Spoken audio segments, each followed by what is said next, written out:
Moi, je suis obligé d'avoir pas mal de matos sur moi souvent parce que j'habite en banlieue éloignée, que je découche souvent. Donc, j'habite un peu chez des potes, chez ma copine, chez mes parents. Enfin, c'est un bordel, quoi.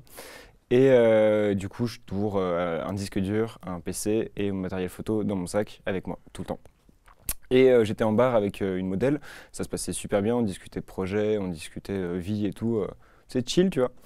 Et alors, attention, prévention. Je regarde la caméra là-bas.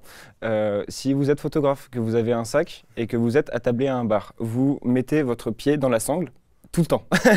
C'est ce que je faisais à chaque fois et ça marche bien, hein. Et en fait, tu l'oublies une fois et il y a des fois, c'est genre juste la faute à pas de chance, tu vois. Et ouais, il y a des mecs qui sont tirés avec mon sac En sans mode que je puisse faire gaffe. vol à l'arraché devant toi. Mais même pas devant moi, en fait, je l'ai même pas vu. Discrètement ou... Ah voilà, tu C'est l'as pas genre, vu. j'ai fait, ah putain, mon tel a plus de batterie, il me faut mon chargeur est dans mon sac, je me baisse, il n'y a plus de sac. Donc j'ai dû perdre un truc comme un peu plus de 3000 € de matos, avec un PC que je venais d'acheter, tu vois, genre le Mac il avait 2 semaines, à 1600 balles ça fait un peu cher, tu vois, même si t'as l'assurance qui reprend après, bon, ça fait chier. Je m'en suis bien sorti. En vrai, je pense que j'ai de la chance parce que j'ai pas mal entretenu mon compte Instagram.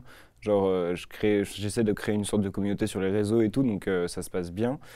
Et en fait, dès que j'en ai parlé directement, ça a été genre beaucoup de messages bienveillants, beaucoup de gens qui étaient là, genre ok, on te souhaite bon courage et tout. Genre, si tu fais une cagnotte, on est prêt à donner. Et là, tu. Ah, Une cagnotte, genre. genre du bif là comme ça. Comme ça. Donc ouais, j'ai créé une cagnotte, on a récolté plus de 1300 € avec, ce qui était énorme, tu vois, genre moi j'ai mes parents qui étaient là en train de me vanner un peu en mode oh, tu fais l'influenceur et tout.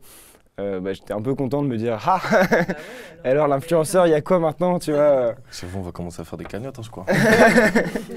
Mais ouais, du coup en vrai j'en garde du positif, tu vois, enfin, c'est un coup de la vie, ça fait chier, mais là on finit par se relever, on continue à faire des projets.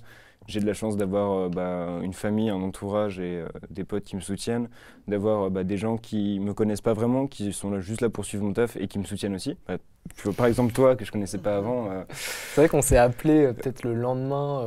Le jour même. Le jour même. Le jour même, je crois que tu m'as appelé en mode ok, on va trouver des solutions, t'inquiète, on va faire quelque chose. Bah, en fait, non, mais moi ça m'a brisé le cœur parce qu'on se connaissait genre vraiment, enfin de Insta, vraiment depuis 2 semaines. Genre, Ouais. je venais de découvrir ton taf par C'est Monochrome d'ailleurs, Ouais. qui est une autre photographe avec qui tu vas SOMS. souvent en événement. Et je découvre ton taf, je kiffe, je regarde un peu. Et souvent, je faisais des longues stories où tu parlais beaucoup, etc. Ouais. Donc, je trouvais que c'était intéressant, je partageais un peu ton quotidien de photographe. Et là, je vois grosse galère, le mec, t'es en larmes, je sais pas où t'es. J'étais mais- pas en larmes, attends. C'est pour ça la cagnotte, les gens ils sont direct, ils Ça a pleurent. donné. Non, mais en tout cas, Le jeu d'acteur, mec. t'étais bien en PLS. Hop là. Et tu commences à nous partager l'histoire. Et je sais pas, ça m'a fait froid dans le dos parce que déjà, moi je trouve que c'est super courageux le niveau que tu as atteint à ton âge, dans les conditions dans lesquelles tu t'es lancé dans la photo. Tu as 19 ans et là, une fois tu fais pas gaffe et c'est la fois où évidemment ça arrive, tu te fais voler ton matos. Franchement, moi c'est un truc où je me dis, c'est prétexte à tout arrêter ou en tout cas à faire un sérieux questionnement sur est-ce que vraiment j'ai envie d'aller dans ça parce que tu perds ton outil de travail. Ça veut dire que là, globalement, tu peux plus rien produire et surtout le fruit de ton taf de 5 mois, Ouais, c'est ça quoi. t'as tout perdu. Ça, c'était je crois Ça que fait c'était chier, le quoi. pire. C'est vraiment une forme de désappropriation en fait de tout ce que tu as fait, ça a disparu dans la nature, tu pourras plus jamais le refaire parce que autant pardon. Ouais, c'est dit, là ça fait 5 minutes, il fait un. Et alors, t'es mort Tu là, avais hein, caché un disque intérieurement, t'es comment? Non. Et je trouve que c'est extraordinaire que tu aies pu affronter le truc et être là en fait et de continuer à avoir trouvé des solutions.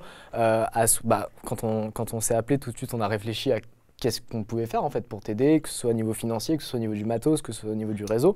Et en vrai, j'ai l'impression qu'il y a une grosse mobilisation justement et d'empathie en fait autour de toi. Ouais, et ça m'a fait du bien, mais j'ai pas eu de questionnement en vrai.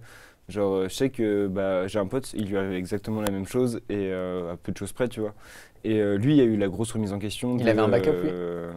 Il avait pas de backup non plus. C'est la même, Donc, vraiment le même dé, quoi. Mais ouais, le gros truc de remise en question de maintenant que j'en suis là, tu vois, c'est la remise à zéro. Est-ce que je continue ou pas, tu vois. Moi, je l'ai pas eu. Parce que je suis en école, que je paye mon école déjà. Donc tu as eu l'argument financier, il était là aussi, tu vois, parce qu'au prix que ça me écoute, je me voyais mal dire j'arrête tout de suite. Et même, c'est ce qui me fait vivre, tu vois. C'est genre, je fais mes projets à côté, je bosse là-dedans. Toute ma vie, c'est de la photo. Et même le temps où j'ai pas eu d'appareil, j'avais rien dans les mains, j'avais un iPhone, j'étais là à me promener dans la rue, genre ah c'est beau ça, oh il y a une belle lumière là, tu vois.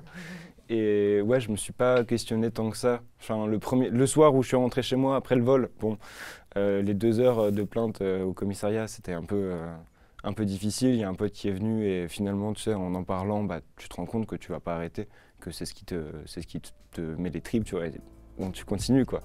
T'es là pour ça, c'est ce que tu veux faire de ta vie. Moi, je me voyais mal arrêter à 19 ans en mode j'ai peut-être un truc et j'abandonne parce que voilà, c'est trop facile d'arrêter.